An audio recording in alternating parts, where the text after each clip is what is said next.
second night namin sa Zamboanga. And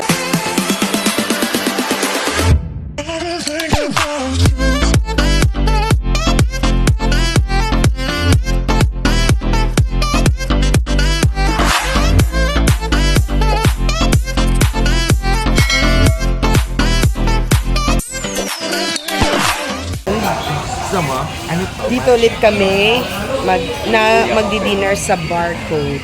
Ayan.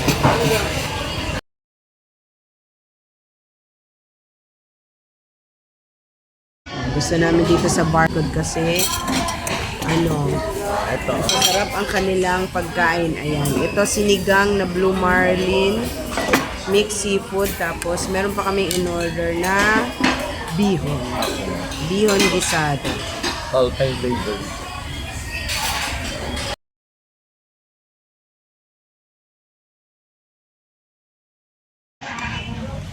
Ayan yung pansit bihon.